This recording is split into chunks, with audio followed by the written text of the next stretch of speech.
नमस्कार बंधुरा RRG cooking चैनेले आपनादेर सबाइके स्वागत। आज निये हाजिर हये गेलाम लति चिंगड़ी रेसिपि निये। तो चलुन शुरू करा जाक। आमी एखाने 500 ग्राम लति केटे धुए नियेछि और एखाने बड़ो साइजेर चिंगड़ी माछ 200 ग्राम केटे धुए नियेछि। एबार उनुने कड़ाई बसिए गरम करे तेल दिए देब।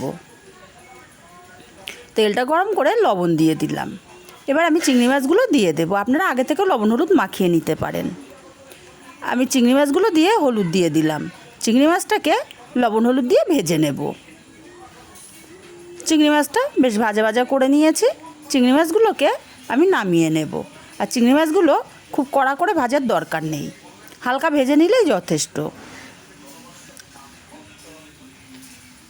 चिंगड़ी माछगुलो नामिয়ে নিয়ে এই তেলে আমি দিয়ে দেব একটা পেঁয়াজ কুচি।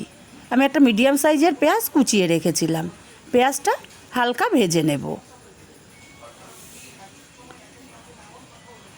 পেঁয়াজটাকে হালকা ভেজে নিয়েছি। এবার এখানে দিয়ে দেব থেতো করা রসুন। আমি 10-15 কোয়া রসুন থেতো করে রেখেছিলাম। রসুনটা পেঁয়াজের সঙ্গে ভেজে নেব কাঁচা গন্ধ চলে যাওয়া পর্যন্ত।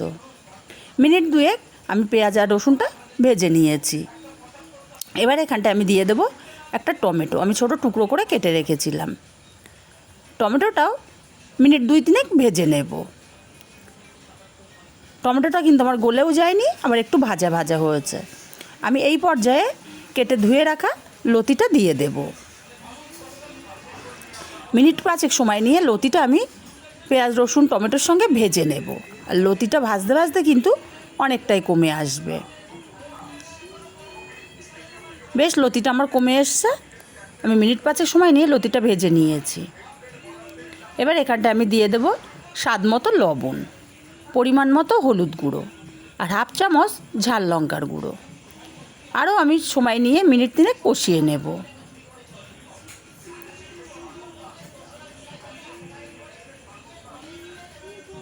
লতিটা মশলার সঙ্গে বেশ কিছুক্ষণ কষিয়ে নিয়েছি। এখন এখানে আমি দিয়ে দেব ভেজে রাখা চিংড়ি মাছ। চিংড়ি মাছটা দিয়ে লতির সঙ্গে কিছুক্ষণ ভেজে নেব। মিনিট 2 মতো আমি ভেজে নেব।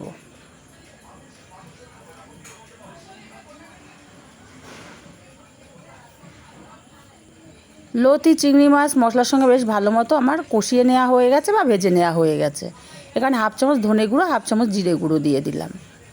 আমি আরও 2-3 মিনিট ধরে লতিটা কষিয়ে নেব। লতিটা এইভাবে রান্না করলে কিন্তু জল ছাড়া খেতে বেশি ভালো হয়। যতটা পরিমাণে জল কম দেওয়া যায় তরকারি খেতে ভালো লাগে। সামান্য পরিমাণে আমি জল দিলাম, কারণ লতি সেদ্ধ হতে বেশি সময় লাগে না। লতিটা আমার পারফেক্টভাবে সেদ্ধ হয়ে গেছে। আমি অল্প একটু জল দিয়ে মিনিট 5 রান্না করে নেব। ঢাকা দেওয়ার কোনো দরকার নেই। মিনিট 5 আমি রান্না করে নিয়েছি। জলটা একদমই শুকিয়ে গেছে। আমি নেড়ে চেড়ে নামিয়ে নেব। আর তৈরি হয়ে গেল আমার দারুণ স্বাদের চিংড়ি মাছ দিয়ে লতি রেসিপি। রেসিপিটা যদি ভালো লাগে অবশ্যই একটি লাইক কিন্তু আশা করতেই পারি। আপনারা সবাই ভিডিও দেখে চলে যান, একটা লাইক দেন না। লাইক দিলে ভিডিও করতে কিন্তু আগ্রহ বাড়ে। রেসিপিটা যদি ভালো লাগে কাছের আত্মীয় স্বজন বন্ধুবান্ধবদের কাছে শেয়ার করতে ভুলবেন না। আর চ্যানেলটা সাবস্ক্রাইব করে আমার পাশে থাকবেন, আমাকে সাপোর্ট করবেন।